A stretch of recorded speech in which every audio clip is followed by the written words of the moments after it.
Hola, soy Daniel Carreño, asociado al grupo de práctica de corporativo M&A de Gómez Pinzón, y en este video vamos a hablar acerca de algunas de las alternativas con las que cuentan los accionistas minoritarios para hacer frente al accionar abusivo de un accionista controlante.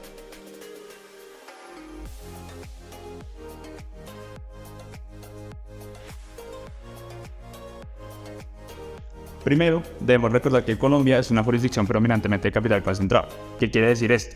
Que la mayoría de las empresas en el país cuenta con un accionista controlante, quien tiene el poder político para nombrar y remover a voluntad a los administradores y con los incentivos económicos para supervisarlos de cerca. Por lo cual, en muchas circunstancias, los administradores se pueden ver orientados a actuar en beneficio del interés del accionista controlante y en detrimento de los intereses de los demás accionistas o incluso de los intereses de la sociedad. Un ejemplo de cómo se puede materializar esta circunstancia es cuando la sociedad realiza operaciones con el accionista controlante o con sus vinculados. En ciertas ocasiones, los administradores suelen predominar el interés del accionista controlante y estas operaciones se realizan por debajo del valor de mercado o por encima del valor de mercado.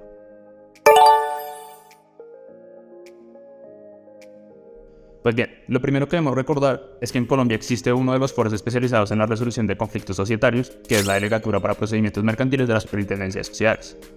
Ante esta entidad, los accionistas minoritarios pueden adelantar una serie de acciones encaminadas a mitigar este accionar abusivo por parte del accionista controlante o de la administración. En este video abordaremos dos de estas: la acción por abuso del derecho de voto y la acción de nulidad de las actuaciones adelantadas en conflicto de interés.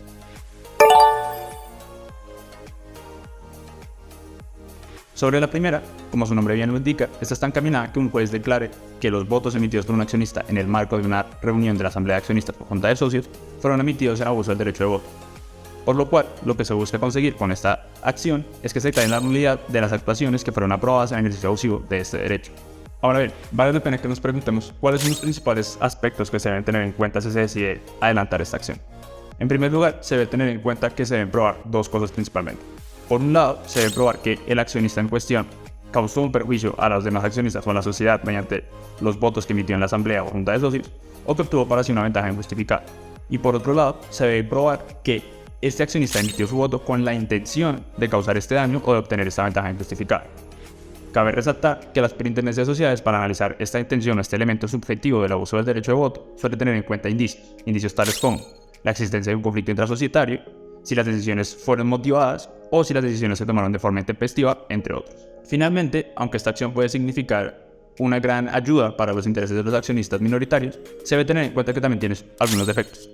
En primer lugar, esta acción implica una altísima carga probatoria para la parte demandante en este tipo de procesos, por lo cual en situaciones de abuso, como las que ejerce el controlante sobre los minoritarios, muchas veces es muy difícil que a un accionista minoritario se le permita el acceso a la información sobre la sociedad o sobre las operaciones que está adelante.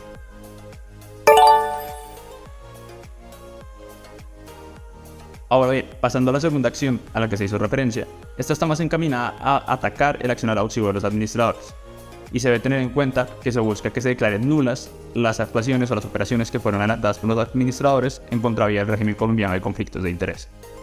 Lo principal para tener en cuenta con respecto a esta acción es que se deben probar principalmente dos cosas. Por un lado, que sobre el administrador en cuestión, a la hora de adelantar la operación, existieron intereses contrapuestos que pudieron llegar a anular su objetivo. Y en segundo lugar, que el administrador no surtió el proceso de revelación y autorización del conflicto de interés según la normatividad vigente en esta ley. Puede existir un conflicto de interés, por ejemplo, cuando el administrador contrata consigo mismo, con sus familiares, con el accionista controlante o con sus vinculados.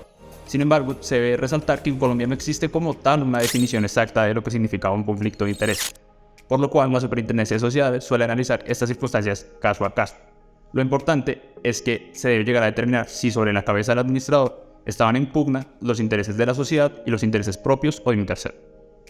En resumen, dado que en Colombia es común que los accionistas controlantes en concurso con la administración de la sociedad actúen en contravía de los intereses de los accionistas minoritarios, es importante conocer qué acciones o qué herramientas nos brinda el ordenamiento jurídico para poder proteger estos intereses.